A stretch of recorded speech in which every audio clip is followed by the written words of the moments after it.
Welcome to the Leer program. Welcome to the book report. Welcome to the jungle. It gets worse here every day.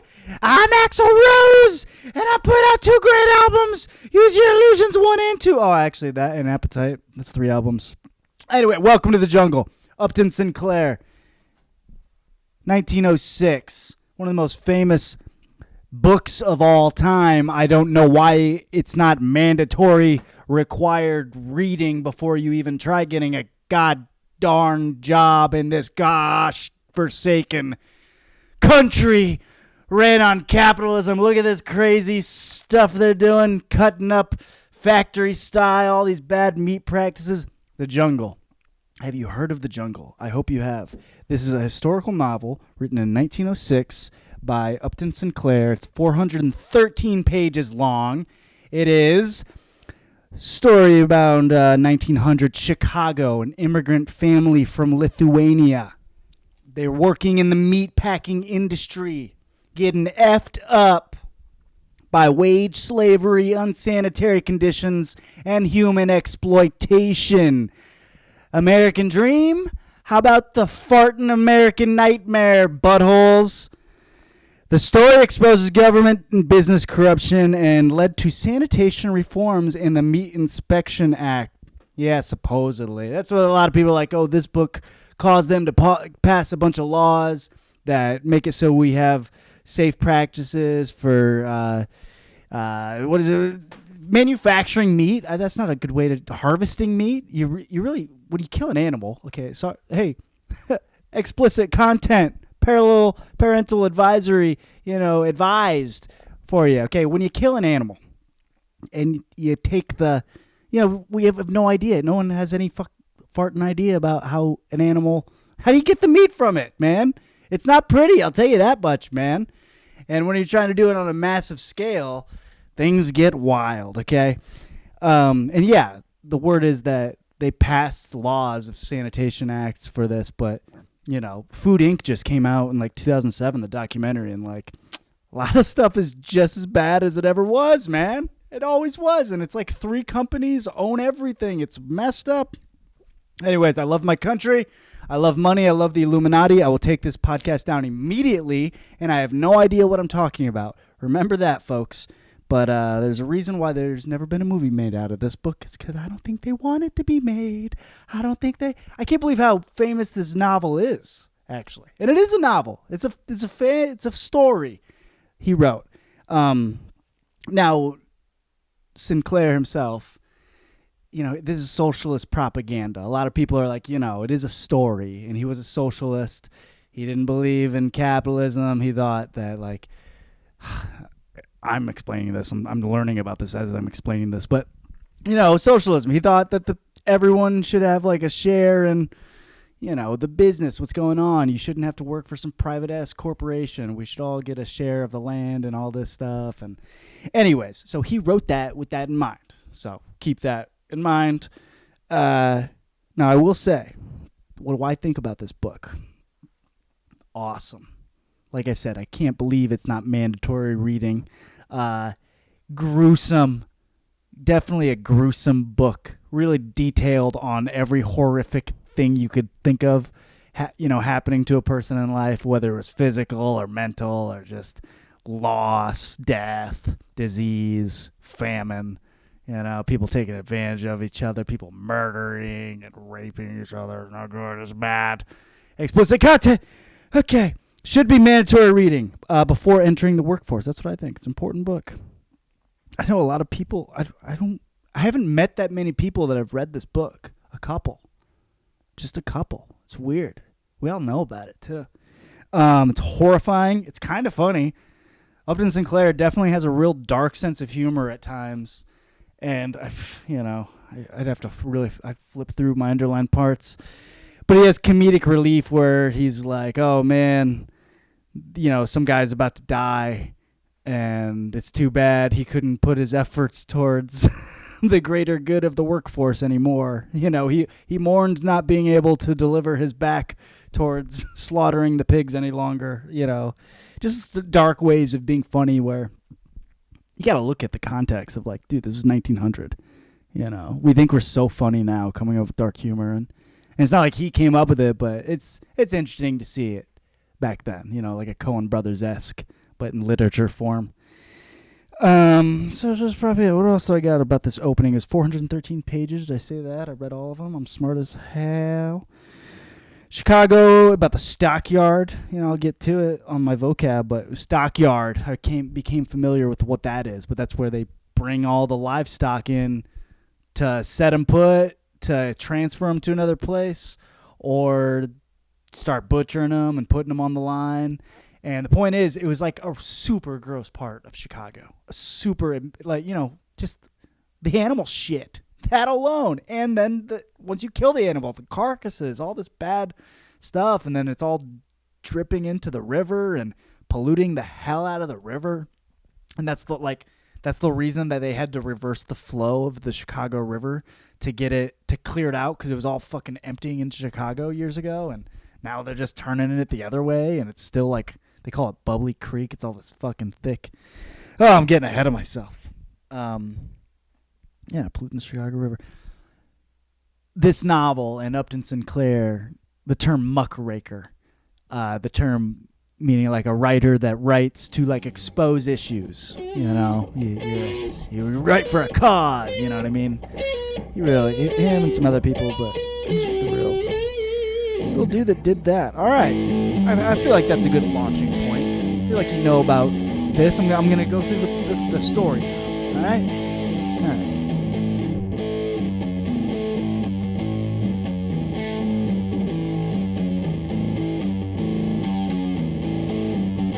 All right, let's get down to it. How does this little fantasy fairy tale happen for this Lithuanian family? Lithuania. Gosh, I'm so dumb when it comes to maps sometimes. I really had to look that one up. It was like a part of Russia. It's in that like Central European, the Slavic region around there. I'm not good with my European geography, but I'm a little better now. So I got to be grateful for that. So this Lithuanian family moves from Lithuania to Chicago, okay? And Jurgis, it mainly follows this guy Jurgis or Jurgis. I think it's Jurgis. Yeah. Jurgis Rudkis. What a name. All right. Jurgis Rudkis, he marries this 15-year-old named Ona. Already, probably not a great start because she's 15, and I think he's not 15. I think he's older than that, okay? That's not even the bad part of this movie, this film, book at all. That's the most chill part of this whole book, is that a 15-year-old gets married to start this thing off. Cancel Upton Sinclair. Cancel this guy for fucking having a fictional 15-year-old back then, whenever that was the way. I don't know. Anyways, he marries this girl, Ona, and they have a veselija, this big Lithuanian wedding celebration. You know what I mean? And right off the bat, he's putting it across how, you spend so much effing money, like your life savings pretty much, on a wedding. And then everyone who comes, they got to spend like their life savings on it too. But it's like, you got to do it. You got to do it. And I'm like, dude, that's exactly what the hell life is right now. It's so silly. It's crazy how extravagant some way. People need to stop having weddings or telling people about it. Just have private weddings. Anyways, that's a different issue. He marries her, and them and like their whole family, a big extended family, about 5 or 6 of them, I think, they moved to Chicago. So it's like her stepmom with her stepmom's other kids, and you're just his dad, and maybe someone else, like a handful. I don't know. I don't have it all written down. It's like Try memorizing Jurgis Rudkis and 7 other Ona Lakauso was it. I can't even say the fucking names. Here I am swearing up a storm. Okay. So they moved to Chicago for the American Nightmare because they're like, economic times are tough in Lithuania. Here we go to America. They got cheeseburgers or some shit. So they go there, and here's the thing. Jurgis, he keeps telling Ona throughout this whole thing, when she's like worried about money, he's like, I'll just work harder, man. You know what? 24/7 grind, 365. That's all you got to do is just work harder, which I'm like kicking myself because I've kept telling myself that in real life. I've been telling Jordan. That's been the Jordan Leer program for my whole life. I'm like, I'll just work hard. Well, I'll just get more focus, work hard. And it's like, you gotta work smarter, not harder, honestly. I mean, you gotta work hard, don't get me wrong, but dude, that is not gonna be the be-all, end-all, especially in this world where people try and take advantage of you in the jungle, you know. So that's the theme that gets across in this book. It's like, the jungle, you think we're tamed? You think we're so domesticated? Nah, man, we're just animals, just screwing each other over. All right. So the Lithuanian family moves to Chicago. And they buy this house. And they instantly are getting screwed over on the price of this house. You know, it's the only thing available. They're telling them it's brand new. Turns out it's not brand new. They think they own it outright. And then they start looking through the fine paperwork and seeing interest rates and seeing, you know, the payments they got to make. And they're like, what the fuck? I thought I fucking bought this fucking thing, you know? That's why when someone, you know, is like, oh, I own a home. It's like, do you really own that home? Or did you just have enough money to give them so you can keep paying them rent and you tell them that you own it? But really, obviously, we know who the fuck owns it. You know what I mean? Anyway, so they get into that right away, and Jordan's sitting back. I'm reading this book, and I'm just pissed because it's 1900. I'm realizing how shitty this is, but I'm like, I think we just live in a more dressed up version of this same bullshit. Got to separate myself from the feeling. All right. Jurgis gets a tour of the stockyards. They meet some other Lithuanians. They start seeing how it works around here. They get explained to him. And Jurgis is like, this is fucking great. This is awesome. You know, he sees how it's made. He sees that they use every part of the animal. He's like, their whole thing is that they take everything but the squeal, you know, even the fine parts of the toes. This is graphic. Obviously, this is graphic. I'm showing this shit behind me on this Union Stockyard fucking thing. They take, you know, all the smallest parts in the byproduct and the waste of the animal. They use that even for fertilizer, and they use it for products and chemicals and just like everything. It's nasty. Jurgis thinks it's awesome. He's like, looks like a lot of opportunity around here. I'll have a job for the rest of my life doing any of this shit. So, and here's the thing. They use every part of it, which is real, like, gruesome, especially when you're reading it. However, isn't that what the Native Americans did? Isn't that what we always say? That we were like, they didn't waste any part of the animal. And here we go. Well, they're, you know, say what you want about evil. At least they're, you know, efficient. Which is the whole thing. Which is, I think it's the whole thing of the economy and what people's purpose in life they think is to be the most efficient, get the most bang for your buck, sell it for the smallest amount, and get the most out of it. Or I don't know, man. Okay. So he thinks it's dope. He even says, he goes, everyone is working like there's a demon was after them, you know? So he goes out on the hunt, and he's just like, you know, you got to stand outside and ask for a job. And this dude, mind you, doesn't speak like English either. I mean, a little bit. He's trying to learn, but he's from Lithuania. He speaks Lithuanian and shit. And he just is like, job. So they give him one. They give him one sweeping the entrails on the killing beds. So whenever they pull up, so part of the assembly, when they bring the carcass in, here's the guts. They pull out the guts of the animal, and he sweeps it away to a certain area so they can use it. Anyways, he gets a job there, and he thinks it's pretty dope. one of the chicks in the family, Marija, she gets a job painting cans. You know, they're like, holy hell, the whole place is employed. You know, it's a little rough. They're still pissed off about the house, but they're like, oh shit, we all got jobs. It's cool. Jurgis's dad, he's old as fuck. He can't get a job. He's a little bummed out. And then he finds a guy that is like, hey, you give me half your wages, I'll give you a job. And the dad's like, great, I need something to do. Fuck it. Fuck yeah. It's just like, that is so like the American economy. It's like acting and shit when you fucking audition for roles and you're like, I'll do the shit for free. You know, you do all this fucking. Anyways, that's a different thing. That's a different thing. You have to be so happy to have a job now. You're willing to do it for whatever they fucking want. Okay. So dad gets a job. Everyone's employed. You know, moving on up. Everyone's having a good time. Interest rate is digging in.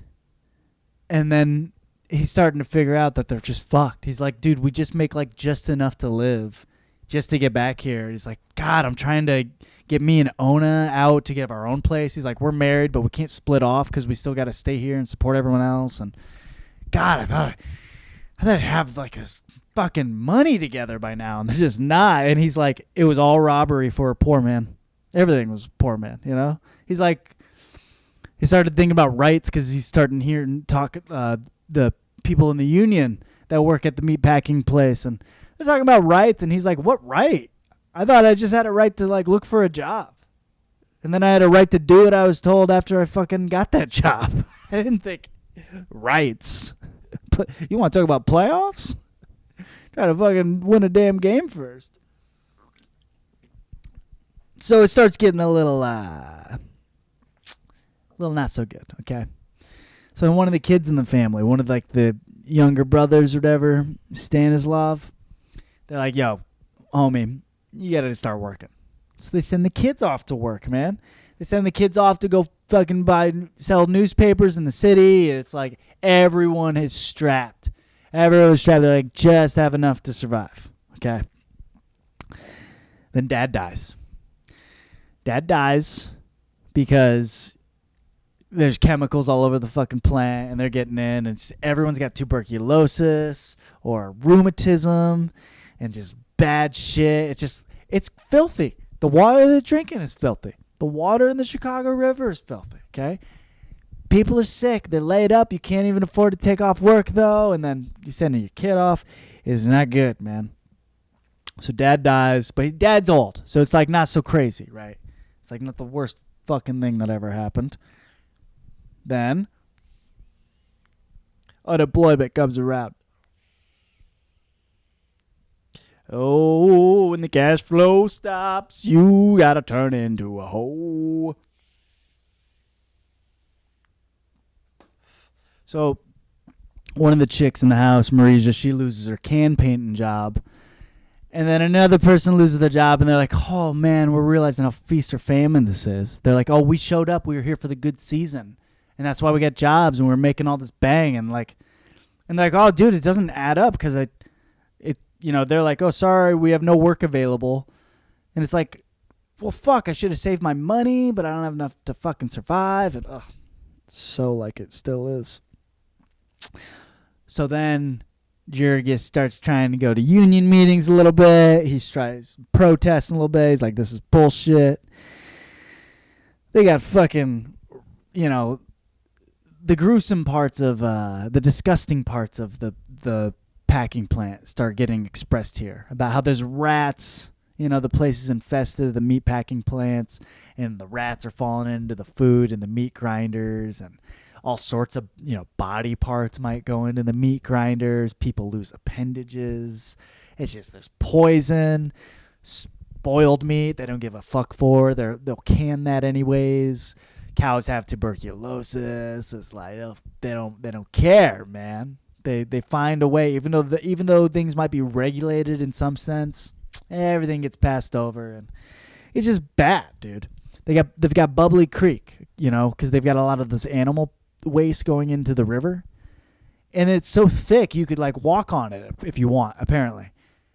And then they start just using that. They're like, hold on, let's not let this shit go. Let's use some of that. Let's start making that into chemicals. You know what I mean?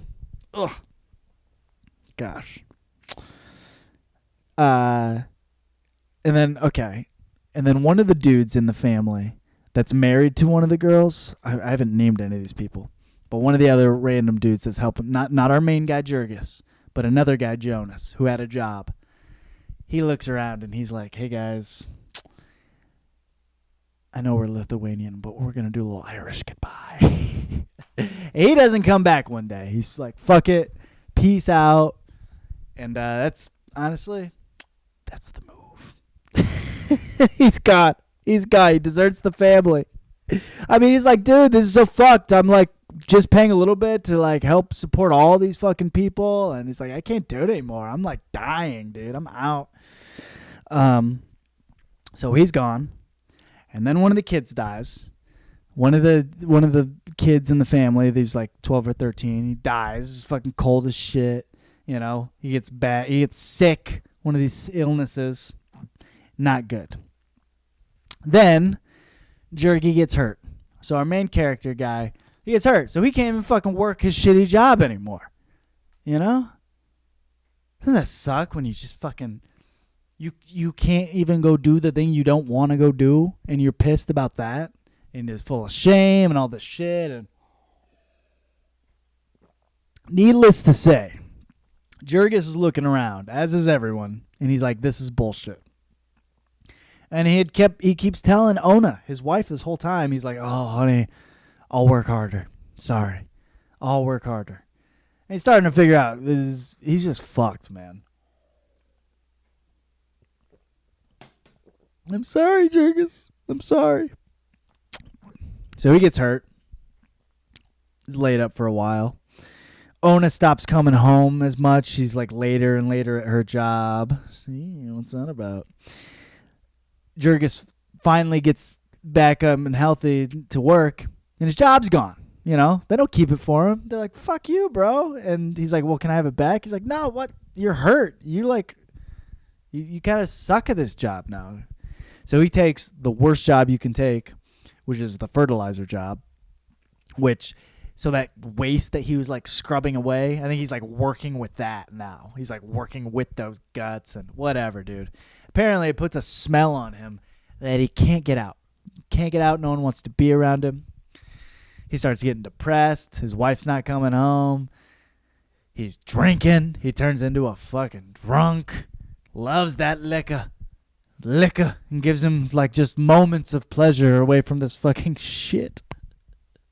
And then one night, his wife, she's gone so long, she comes back and she's all like, looks out of her mind. And he's like, hey, what the fuck's going on? And she's like, oh, nothing. I was at such and such all night. I was lost. He's like, bullshit. Where were you? Where have you been this whole time? So she comes clean.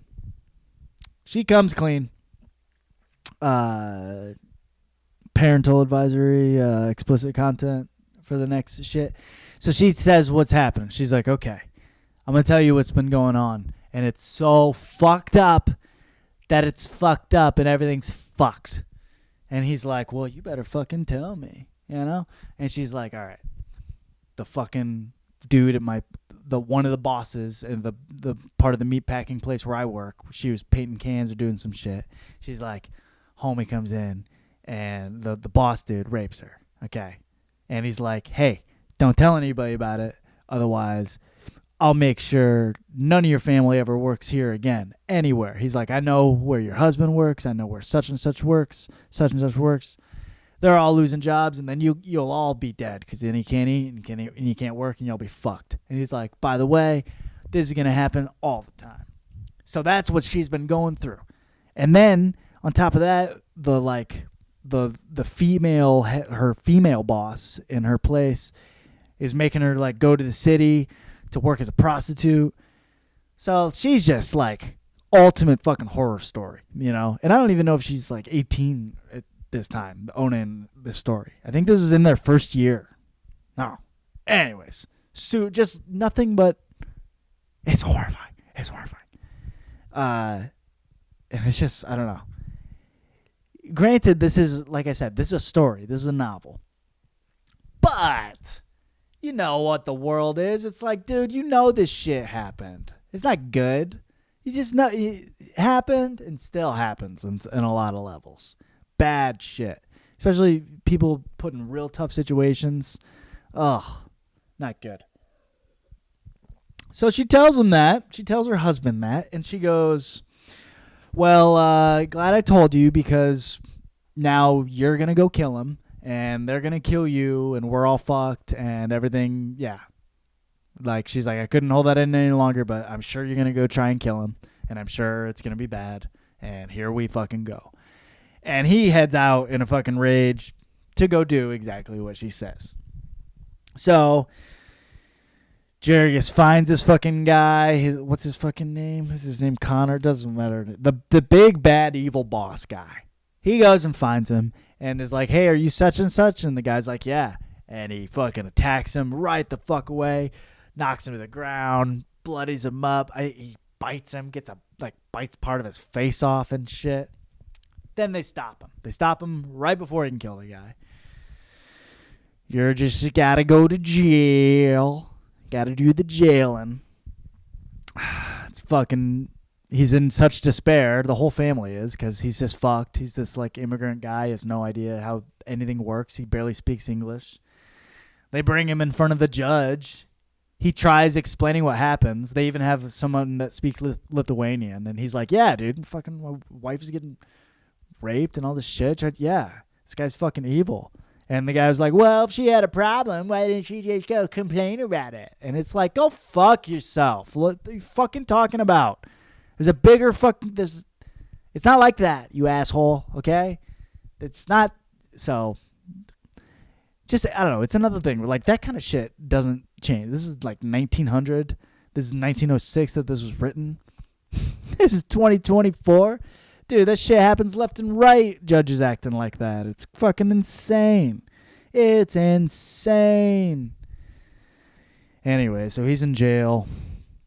He's in there for disorderly conduct, which is what they put you in when they can't give any fucking real reason, actually. He's like, this is bullshit. And he finally gets out. He gets out like a month later or some shit. Gets out, and he's trying to like find his family. He's like, what the fuck all right, what's going on? No one gave me any updates. What the fuck, dude? He goes to his old house. It's repainted. A new family lives there. He goes, this is my house. I bought it. And they go, no, you didn't buy it. I mean, you did, but if you were behind on your such and such, then they're going to take it away. He's like, no, they told me I bought it. I asked the guy a million times. We had a lawyer come over. We paid the lawyer extra money. He's like, I bought it. They go, no, you didn't. Like, I know you bought it, but you needed to pay all the time for the rest of your life forever. You never buy it. You know, you don't really buy it. It's like, oh, we just tell you that to make you feel better. Anyways, he's like, where's my family? And they're like, what are you talking about? Who the fuck are you? Anyways, he finds his family. He finds where they're living at some new place, and it ain't good. His wife's upstairs. Mind you, she'd been pregnant with a new boy. Oh, man, I missed the whole fucking thing because I've been going on a thing. They had a son in between there. They already had a son. Okay, so they got a 2 or 3 year old now, or a 1 year old. He's very young. But she's also pregnant again. When he went into jail, she was pregnant. And he gets out, and she's giving birth. But it's like way too fucking early. Way too early. So he's freaking out. It looks like she's dying. Where they're staying, by the way, is like a garret, like this attic area room. And it's at this like halfway house for people to live that are homeless, you know. He's not even supposed to be there, but, you know, his wife's dying. Anyways, he tries paying some fucking midwife to come save her life. And the midwife is like, yo, you got some money? And he's like, yo, dude, she's dying. And she's like, all right, well, you better pay me after I go. And then they go. His wife dies. Ona dies. Giving birth. It's fucking tragic. She's all sorts of sick. After she dies, the midwife is like, yo, what was that money? He's like, I guess guess I'll try and pay you sometime. Anyways, talk about all sorts of fucking rock bottom. Our main character came here with this Lithuanian dream of America. His job sucks. And then his family is torn from him. And he doesn't know what to fucking do, man. And his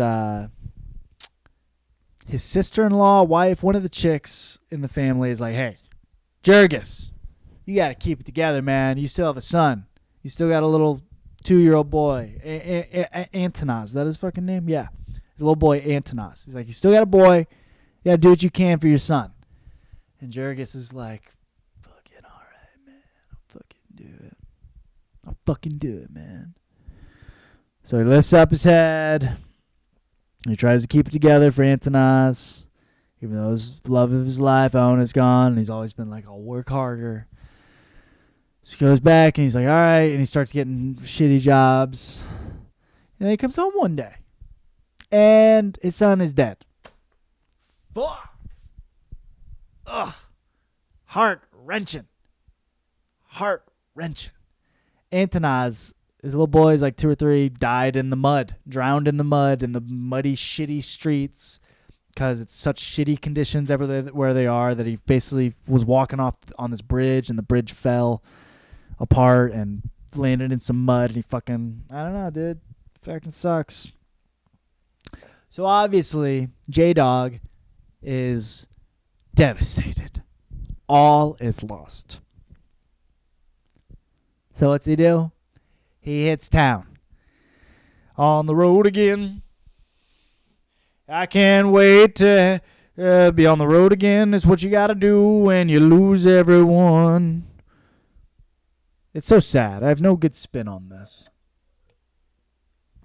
It's not a good spin. It's just I didn't like reading this stuff. It's very informative. It's very important. And I hate explaining this book.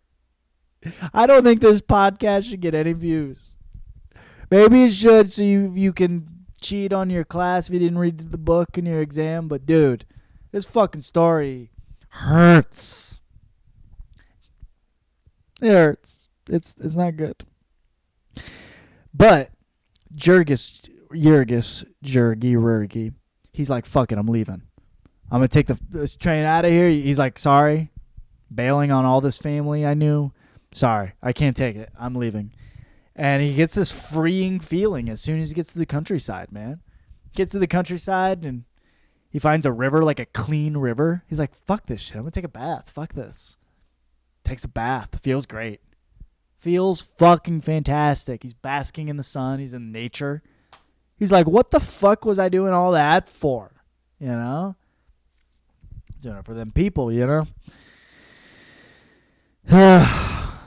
So he's doing that. And then, I don't know, he comes across the house and he's like, yo, you guys got some food? And they're like, well, I can offer you some work for money. He's like, I don't want any fucking money. I don't want money. No. I'll take. He's like, I'll do a little trade-off. So he starts doing that. He goes from house to house. He becomes a tramp, as they refer to it. One who walks from place to place, begging for money, begging for work. Becomes a tramp, and he's pretty happy. He's pretty damn happy. He's as happier than he's been since he left Lithuania, I'll tell you that much. He got this fucking pig intestine shit all over him while everyone he loves getting tortured and shit and dying, and everyone around him is living in filth. He's like, this is pretty good. No attachments. That's some fucking Buddhist principle. Chill. And then he can't stay away from civilization, to say the least. That's the thing. So he starts traveling from town to town. He gets down to Missouri, doing just seasonal work wherever he goes, and it becomes a way of life. He meets a lot of other people like himself and levels of that, and eventually, hold on, I'm getting lost here. Does he go back to Chicago? Yes. Yeah. He goes back to Chicago. And then he meets some fucking rich guy one night. And he's like in fucking doing rich people shit. And this rich guy gives him like $100 bill. And he goes to a bar with it. Some guy tries stealing the $100 bill. He gets in a bar fight. He's fucked again. He's fucked. He's in jail. And then in jail he meets some tough guy. And he meets some tough con artist dude. Is that right? Some sort of corrupt guy. Yeah. So he gets out. So then Jurgis gets out, and now he's in line with the criminals. He's like helping the politicians and the corrupt police officers in town. He's like doing criminal work and shit. And then he's even going to the meatpacking plants and like doing like corrupt shit, working as a strike breaker, fucking people up, complaining about wages. He's like on the other side. He like turns that whole other fucking coin over, man. It's like, it really is a character's journey. You know what I mean? So he's doing this, and he feels pretty good about it because he's kicking ass, and he's got like clothes on. He's like he's in with people. He's got money and shit. He's doing corrupt shit. He feels kind of good. And then one day he sees the dude that was raping his wife, Ona. Yeah, he sees that Connor. He sees Connor, and he's like, holy shit, I think it's that guy I tried to kill. And he looks at him, and the guy doesn't really recognize him. He's like, I'm going to fucking do it again. So he bashes his fucking brain in again. He tries to bite a part of his face off again. He does it all again. He's fucking... Jurgis just can't stay away from prison. Okay? He just can't stay away from that jail life. So he goes to jail. They stop him before he can kill this dude again. Beats within an inch of his life. And then he gets out of jail before he can get sentenced. He like gets out on bail somehow. Yeah. He gets someone to come up with a bunch of money, and they fucking beats it. He skips town. Out. Peace. So he hits the streets. Okay. All right. It's like now that he got into corruption, the story started getting more fun. I'll tell you that much. That's where you got to do it. Life gives you a shitty hand, I guess, man. Put up against the odds. Not really, man, because he got fucked. Fucking it's endless cycle of shit, Jurgy. All right. So he gets out of jail, but he's on the run. Okay. And he decides, he's like, you know what? I'm going to see what the family's up to. I lived quite a life. I had to hit the road. I took a bath in the river.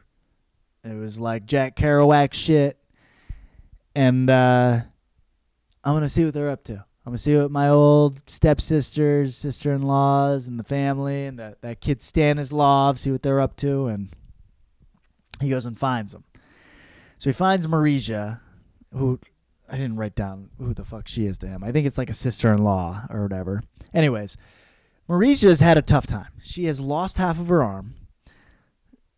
She ain't with her homeboy anymore. Was her husband the one who skipped out? I don't know. She's the one who had a dead kid, and she's lost an arm, and she has turned to prostitution.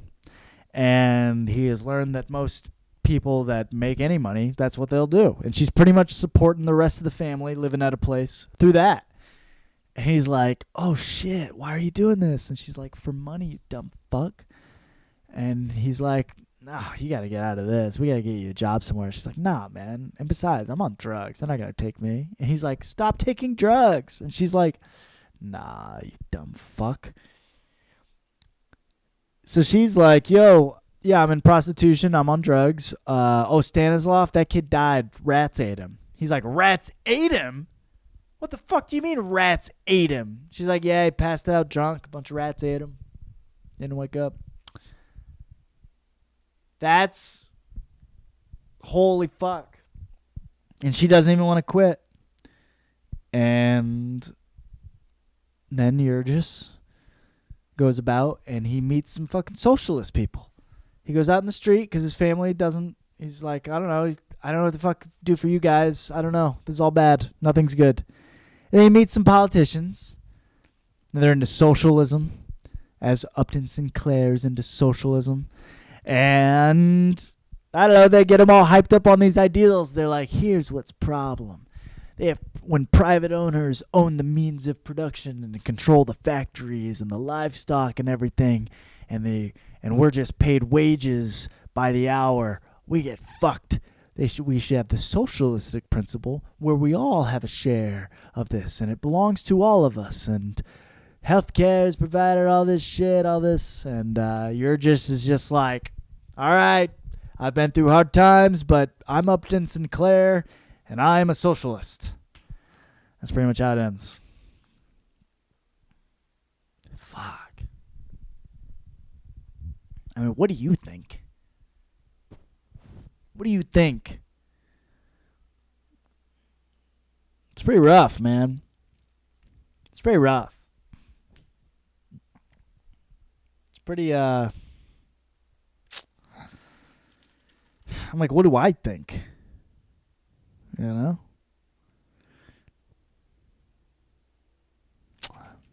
I think so much. It's fucking. It wasn't fun. I'll tell you that much, okay? It's an important book, and I know it's fake, but I think it's real. It's not good. You know, my hot take before I move on to the next section is I think we lie. I think capitalism should be good because competition is good, and I think the free market is good, but I don't think we actually exist in that. I think we actually kind of exist more in socialism than we think, and it's like everyone has a group mind. Even though we say the laws are this, it's like we all have a way of acting that is closer to socialism, and I think it is actually bad in a way. That's my initial take, not knowing anything about economics or anything, but I'm like, you know, capitalism should be good, but whenever huge corporations are allowed to have monopolies and are allowed to be bailed out and not fail, and they control all the patents and they control every facet of the industry, you know, and it comes down to like one guy or a group of people, that gets fucked up. And it's like, that's not what capitalism should be. It should be a bunch of different companies. And, you know, there used to be thousands of different meat companies. Now there's like 3 in the whole fucking world, I think, when it boils down to it. I don't know. That was the story.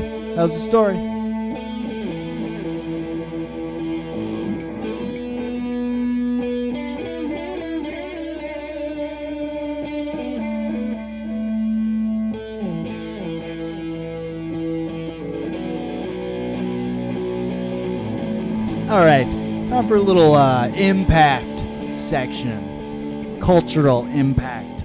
So, like I said, they passed the Meat Inspection Act after this, and also the Pure Food and Drug Act. I don't know, a couple things that supposedly they got to go inspect things and different regulations, and you know, to me, I don't buy that did all that much, and.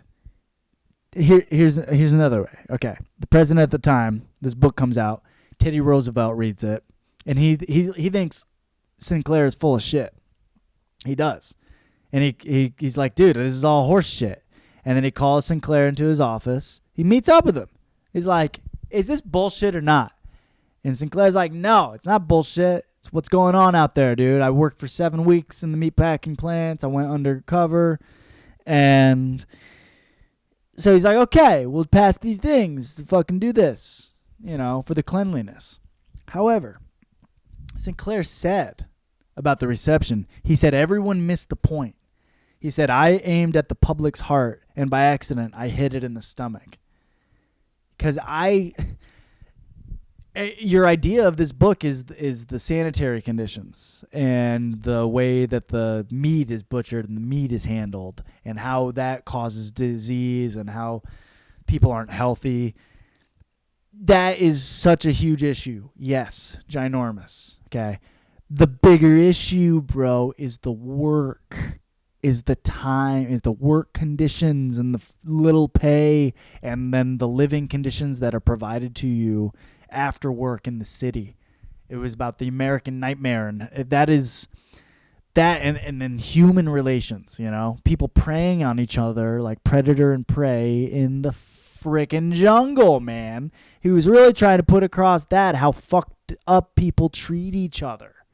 That's what's more, the control people have, the grafting, the way people say, oh yeah, you can have a job if you do it for nothing and I get most of the money. Yeah, no problem. That is the real thing of the jungle. I think he was getting at. That's what I got, dude.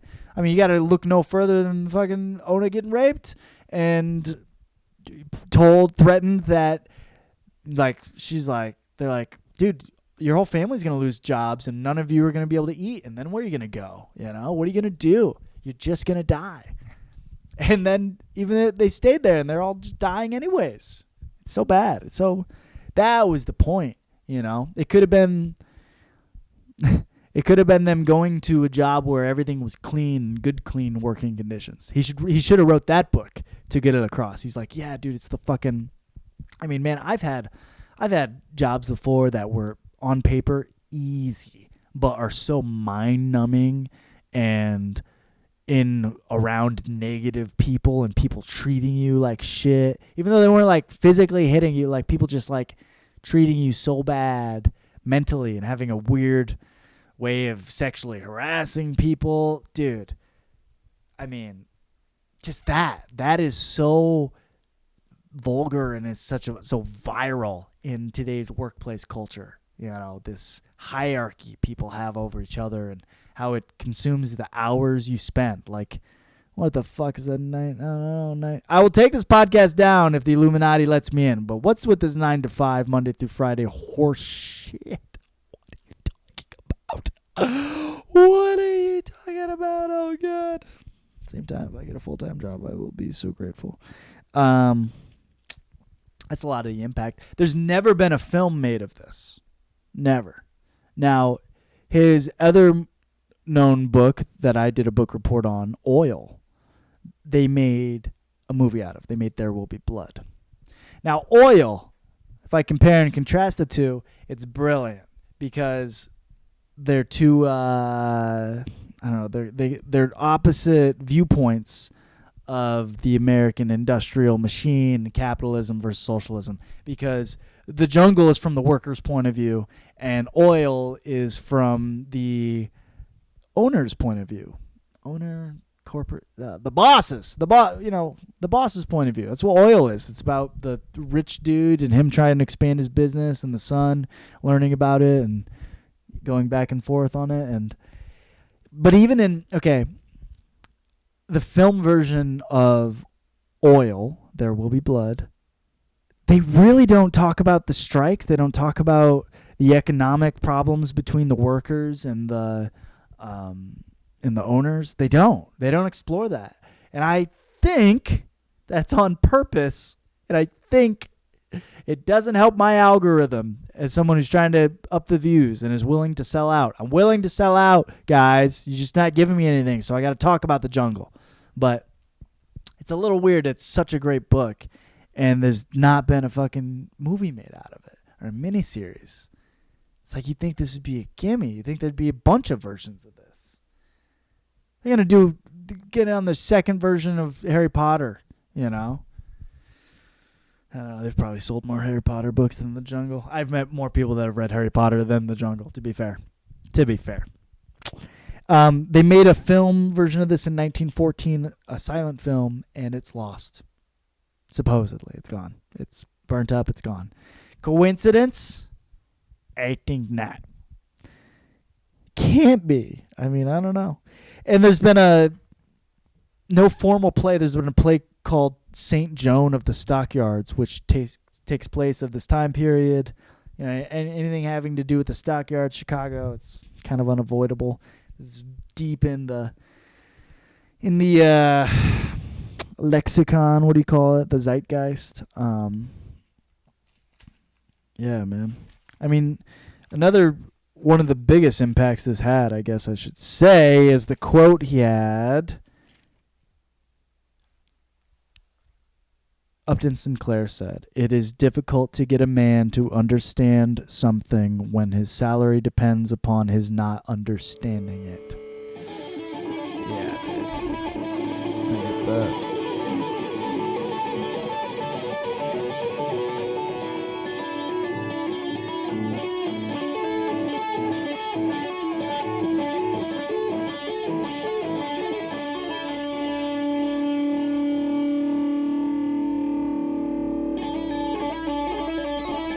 All right, a little bit about Upton Sinclair. the author. I was, if you're going to study a writer or an artist, number one, I think it's good to look at multiple of their works, multiple pieces of their work, Try and read 2 or 3 of their books. If they write in different mediums, if they write poetry or they write plays or they're a director, try and check that out. I think it helps unlock what they're trying to say, because obviously, Upton Sinclair, most of his life he's very political. He's trying to write, he's muckraking. He's trying to expose the issues in his writing, and then I think when you learn about their life, usually it just bleeds out into their art, Look at Tennessee Williams. Why has he got gay stuff? Everyone's got this repressed homosexuality throughout, because he was doing that. Good shit. Upton Sinclair, what's his deal? Yeah, he was born in Maryland. He's an American dude in 1878. He's got middle-class parents. Dad works in shops, shines shoes, this shit. And I think that's what influenced him to hate the system, because he grew up borderline poor most of the time, and he's like, yeah, I don't know, I get that, I don't know, I understand fully that me, Jordan, I wanted to be an actor, and obviously I love art, but I can't discount the idea that, oh man, my family, we always grew up, lower middle class. I really love to be the one that pulls us out of that, you just can't help but be driven by things like that. You just want to be as good or better, and I saw that being a struggle for my parents, and obviously I just like, oh, if I solve this problem, then I will have done life correctly, which I feel like he did. He studied law and languages at Columbia University in New York. A lot of languages. Okay, that's good. He said he wrote a bunch of Pulp Fiction with a stenographer. And I'm wondering if that meant that he typed the stenography, the shorthand, or if he talked. Because I'm learning that about some writers. Some of them write and someone else fucking writes it. Some of them talk and someone writes. Like, that's the way they write. Or like they do voice memo talk, which I'm not saying you don't have to do, but I don't like doing that. I like writing, and I feel like that's the way. That's writing to me. That's me. When I write, is that. I do voice memos to quickly put down ideas, but when it comes down to writing, I gotta write it. I don't know. Anyways, that's what he did. He was a muckraker, like I said, exposing the issues. He had like 3 wives. He had 1 kid. Only 1 kid, I guess. Here's the thing about him. One of his wives, he felt weird about. You could tell this dude was weird about sex, because he told his first wife, he goes, I only want to bang when we make a kid. He goes, I don't think you're supposed to oink oink oink whenever you're not trying to procreate. And she's like, oh, you want to have a lot of kids? He's like, no, I'm not saying that. I'm just saying if we do, I only want it to be for that. And she's like, all right. And I don't think he still didn't want to do it. So but then they do it, and like that's it. And obviously she's like, got to go get some fucking side dick. And he has an affair on her. Sinclair. He does, okay? You need to keep everything into account. And I know we've all had faults in our life. We all have things. And I'm not saying it doesn't mean he's a good writer. I'm just like, dude's got some shit to work out, okay? Obviously, the main character in Oil had a lot of problems with sex, whether he should do it premarital or not. And Sinclair is telling his wife he doesn't want to bang her ever, and he's having an affair on her. You ain't shit, motherfucker. I'm just saying. Write all the fucking words you want, and you have all your problems with capitalism. Maybe you should just fuck your wife more. He's your wife. All right. Sorry, my phone died. I want to squeeze this in about Upton Sinclair. He also made a little commune at one point, And it was like the community he was trying to form, and I think it was like the socialist community or some shit like that. And it was all white. That was the other stipulation, a little racist. And it was non-Jewish all white. Couldn't get in unless you were fucking old school Anglo-Saxon. You know what I mean? So another thing to say that Upton Sinclair, kind of weird. Great writer, but kind of weird.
All right, time for the vocab section of the book report.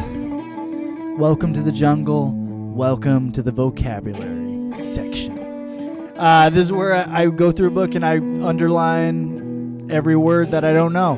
And go ahead and make fun of me for all the words I don't know. Because if I'm like, I don't really know what that is, I underline it so I can learn it, and then I forget it later. So I'm going to give you the definition of all the words I didn't know, and I'll try and use it in a sentence maybe. The vocab. Okay. The Veselija, the Lithuanian wedding celebration. That's what starts it off with a bang. Doesn't lead to good things, though. Imbibe, to drink. They imbibe the beer. Oh, I imbibe something to drink. A badinage. Did I spell that right? Badinage, humorous conversation. The badinage. We had some badinage earlier, led to some Veselija. We had badinage at the Veselija. Insignia, a sign or mark of a group. The insignia, like a pin or something, a marker, a crest. Seraphically, resembles an angel. Very seraphically of him when she walked in. Seraphically. My friend's band was called Seraph back in the day. Like the angels. Benediction, an utterance of a blessing. Oh, he put his benediction upon this television set before the Super Bowl. For the Chiefs. Prestissimo, very quick tempo. Is that an Italian term? Probably. Always goes back to them Italians and how to do art, man. Schooner, sailing ship. In the book, it described a schooner of beer, which means a big thing of beer, probably, I guess. I don't know. Maybe it's a name for a glass, too. Maybe I did it wrong. Rheumatism. A lot of people have that in this book. Sorry. The inflammation, pain, and joints. Does rheumatism have to be a disease, though? Because, can you generally have rheumatism? I wonder if I have rheumatism. No, I don't have rheumatism. I don't work at meat packing plants. Maudlin. Self-pity, usually when drunk. Ooh, he was in his maudlin by the stairs when they were playing Shout. immemorial. Very old. Her pussy was immemorial. Fortnight. 2 weeks. Haven't seen you in a fortnight. Means 2 weeks. Stockyard. The yard for cattle, sheep, swine, horses to be shipped or slaughtered. The stockyard's where all the gross stuff grows. Pedomains. Ptomaines. A group of amine compounds from animal and vegetable matter. Oh, that's some of the gross shit from the fertilizer in this book. Pedomains. Sinew. It's the tendon from muscle to bone. Okay. Isinglass. It's fish glue. Clarifying agent. Isinglass. Like a clear? I don't know. Pepsin is a digestive enzyme. Dray is a vehicle to haul goods. Carry in the tray. Laissez-faire, policy of not intervening. Very laissez-faire means I ain't fucking doing this shit. I think is that a French term? Laissez-faire of you. I ain't fucking getting involved. I'm laissez-faire about this shit. Malthus. Food supply can't keep up with exponential population growth. Oh, that was a dude. Malthus. He said food supply can't keep ass pressure. Graft. There's a lot of grafting in this book. It's to acquire money by dishonest means. Yeah, it's usually the most profitable way. That's why I'm broke. I try to be a simple man. Okay, I ain't grafting nobody. Sarsaparilla. 1800 soft drink. People drinking the sarsaparilla. I just think of Big Lebowski. Hey, sir, say you got any of that old sarsaparilla? Fucking Sam Elliott? Yeah, Sam Elliott says it at the end of Lebowski. Fodder. Hay or feed for livestock. That's fodder. Like cannon fodder? Is that different? Bubbly Creek.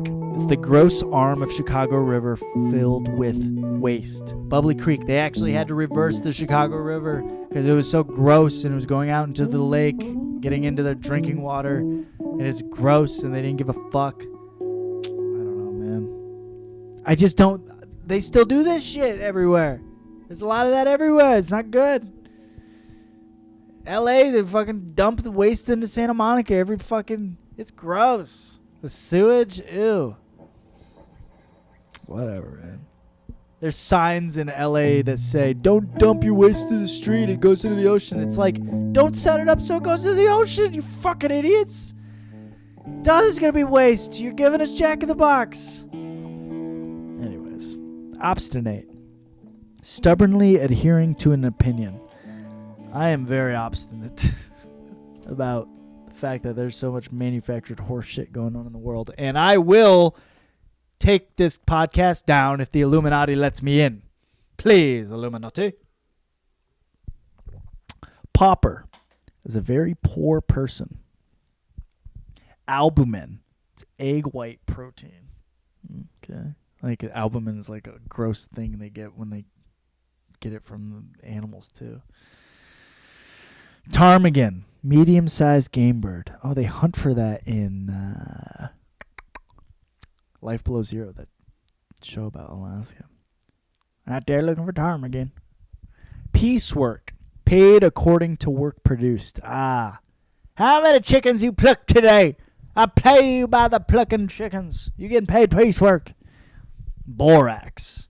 For household cleaner. Every time there's like one of these weird words. It's like it's one of the gross things from the animal byproduct. Glycerin. Oil or moisturizing uses. Okay. Torpor. Torpor is lethargy, mental and physical. Oh, in my torpor. I just don't know what to do with life. Conjurer's rosebush. I underlined this. It's from the Scarlet Letter, maybe? Someone can help me with that. If you can tell me what that means, you can tell me. Tempest. A violent, windy storm. The tempest. This springtime brings upon a tempest before the twister. Garret. The top floor attic room, small or dismal. I know what a garret is after reading this book because that's where Ona died, given birth after she got raped. That's so sad. Cornucopia, symbol of plenty. It's the goat's horn. It's that horn with like fruit falling out of it. A cornucopia of fruit, you know. Valise, small traveling bag or suitcase. Okay.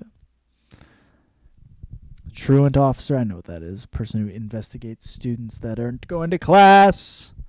Catechism, fixed questions to instruct Christian principles. That's what a catechism is? I thought a catechism is like a lot, like a kaleidoscope. Maybe it's a totally different thing. A catechism. It's like a fixed questions to be like, you know what this is? But you're really telling them what it is. That's some bullshit. Ineffable. Unfuckable. Ineffable is too extreme to be described in words. Ineffable. Oh, the moment after I was circumcised, it was ineffable. I was 33 years old and they chopped it off. It was ineffable. That's a little of both. Yeah, it would be ineffable and ineffable. No, maybe not. Tramp. Travels on foot begging for work. See, I've always heard like girls that were skanky called tramps, or like if you're, because I guess that's what it would be. I guess you are skank because, you know, if you don't have a place to live and you can lay some dick or lay some pussy out to acquire that place to live, you're kind of a tramp. Is that what I am? This is my girlfriend's place. Sorry, baby, I'm not a tramp. I swear. I'm not a tramp. I love you, baby. An actor. Actors are tramps. Lady and the actor. I have been a tramp for a long time, I guess. The acting thing, I'm always begging for it. Can I have a job? Can I have the money? Can I have something to do? Buccaneer. You know, like a pirate. A daring or reckless person, especially in business. Ooh, that buccaneer took half the shares of my company, son of a bitch. A Slav. Not a slave, a Slav. Central and Eastern Europe. The Slavic region. Yugoslavia. Lithuania. They're Slavs. Latvian, I think. Tessellated. Pattern of repeating shapes and polygons. Okay. Or like when a sidewalk is tessellated, it's got like a pattern kind of. It's cut up in different ways. Okay. Insouciance. Casual lack of concern. Oh, I was so full of insouciance over the gambling and sports. I don't care. Guileless. It was without deception. He was guileless. He was pure. He was telling the truth, my dear. Marquis. A nobleman. Like Marquise. Some nobleman. Is that a French thing? Trumpled. Dude, he wrote the word trumpled in here, and I can't find it on the internet anywhere. I get like trumped, but they said trumpled, not trampled, umpled. Vicissitudes, an unwelcome change of fortune. Oh, the many vicissitudes that I encountered after I was beaten and left at the side of the road to die. The vicissitudes after my business was stolen from under me. A plutocrat. Power derives from wealth. Oh, he's quite the plutocrat. Isn't everyone a fucking plutocrat? Is that why power? I mean, mine derives from a penis. Don't get me wrong. But I am making money on it. That's not true.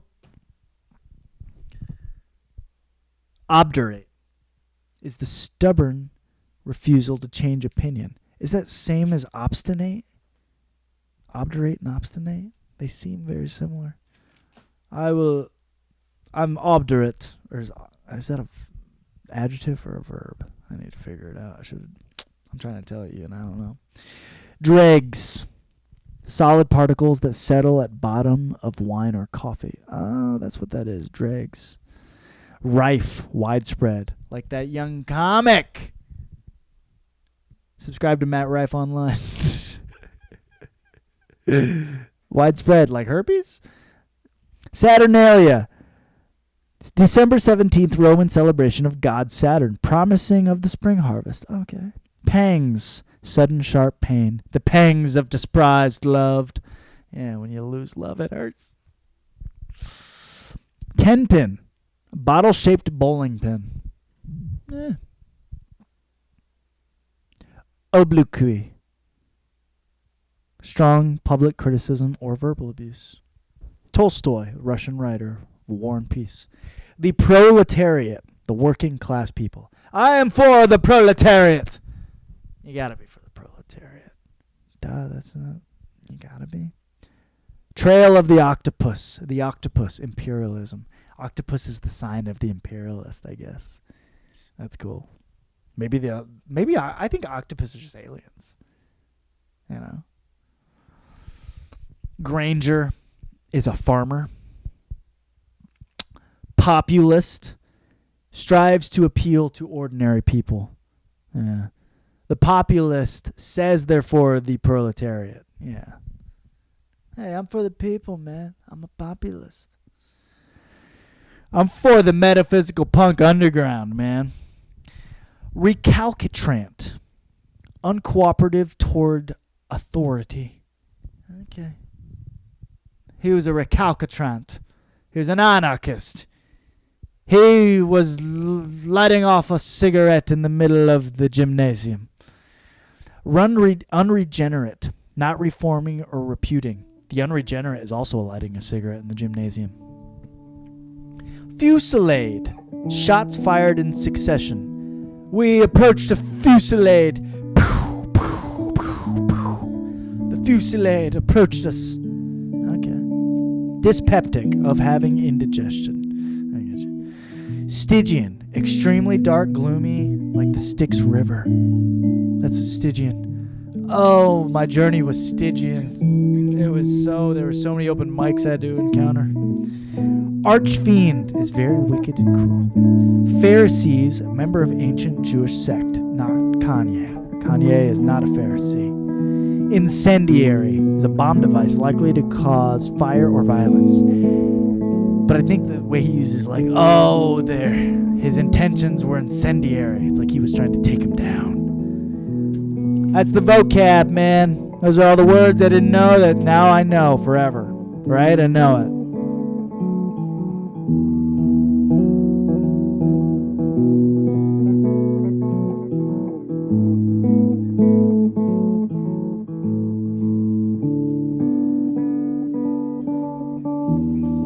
Alright, what are some final thoughts on The Jungle, Upton Sinclair? You know, here's some things I read.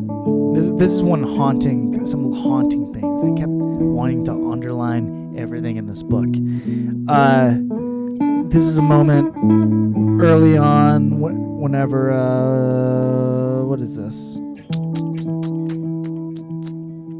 Jurgis is out of work. He can't get a fucking job because he's hurt and people are dying, all this shit. And he says, is it true, after all, what others had told him about life, that the best powers of a man might not be equal to it? It might be true. Strive as he would, toil as he would, he might fail and go down and be destroyed.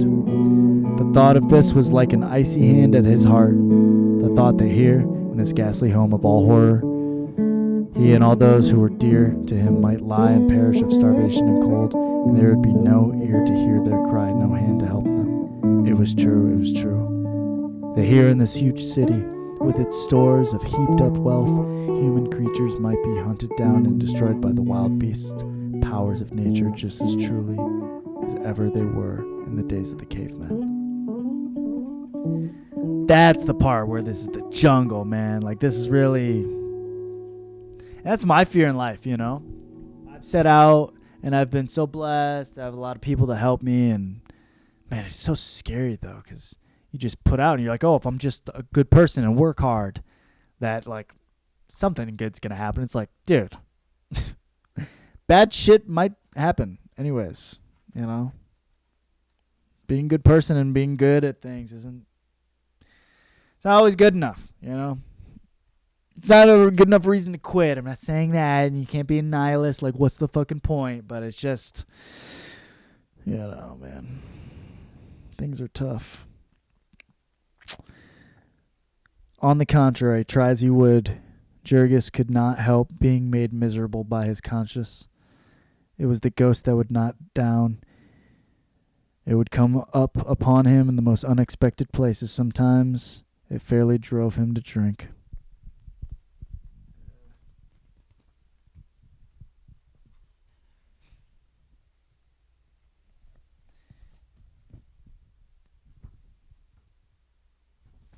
Here's a part that he puts across the corruption in town and how all the corruption is pretty much designed. Like, all the crime is designed to happen so it can be busted.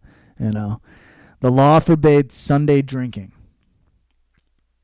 And this had delivered the saloon keepers into the hands of the police and made an alliance between them necessary. That's the thing. He keeps saying that the saloon keeper goes hand in hand with the corruption and the police in the town, in every city.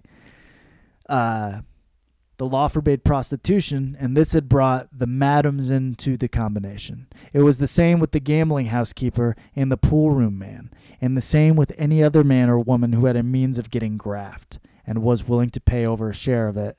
The green goods man and the highwayman, the pickpocket and the sneak thief, and the receiver of stolen goods, the seller of unadulterated milk, of stale fruit and diseased meat, the proprietor of unsanitary tenements, the fake doctor and the usurer, the beggar and the pushcart man, the prize fighter and the professional slugger, the racetrack tout, the procurer, the white slave agent, and the expert seducer of young girls. All of these agencies of corruption were banded together and leagued in blood brotherhood with the politician and the police. More often than not, they were one and the same person. The police captain would own the brothel he pretended to raid. The politician would open his headquarters in his saloon. Well, you see that left and right today, man. If something's corrupt and illegal, it's like, well, the people that are supposedly taking it down are just the ones supplying it, They're all so in business with each other. I don't know, man. This book you need to read. It makes you mad. It's, and this is a story, and it's got its propaganda elements. It definitely does. But you need to be informed, You get enough of the American dream shoved down your throat about you work hard, you'll get a good job, people will take care of you. And that is true in a lot of respects. However, there's also the other side of the coin, which is possible, which is always possible. And maybe it needs to be possible for the human spirit to move forward and evolve itself. It's maybe that's why we're supposed to face adversity, and maybe everything isn't supposed to be easy and fucking. Maybe there's supposed to be things that we're supposed to have an epic pushback, and maybe the reason why there's a lot of corruption today is because we haven't pushed against it enough. Or maybe I'll just take this podcast down if the Illuminati wants to fucking accept my email. I don't care how contaminated it is. Give me my Chef Boyardee and I will shut the fuck up. Okay? Please like and subscribe to the Jordan Leer program on all platforms. Find Jordan Leer, spelled with 2 E's. Don't look up anyone else. I know there's a lot of imposers out there. A lot of people trying to get their bass fishing or their wrestling or whatever, their bullshit. I am the entertainer. I'm the actor. Jordan Leer, subscribe, like on Instagram, TikTok, YouTube, Twitter X, Thready Red. Find me. Also, if you want to support this beautiful art I have, you can do so for only $1 every single month. You can subscribe to my Patreon where I unlock exclusive content. You get access to any of my work you want to read or watch, any of my films or screenplays. You can watch my private Instagram where I put more cool pictures of where I head out into my life when I go on little trips to museums and stuff like that with my friends, and extra content. It's only $1, and you can support me and say you're supporting Jordan Leer, and just keep on watching these videos every week He'll put out a show, a book report, some sort of interview, sketch, a movie. I will plan on producing more plays and television shows and films and performing stand-up comedy and maybe even improvisational comedy in the future.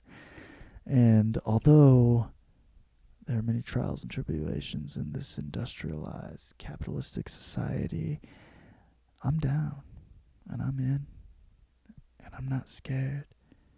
And although we're in the jungle, baby, you're gonna die. In the jungle, welcome to the jungle, don't you? It's gonna bring you down.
She said.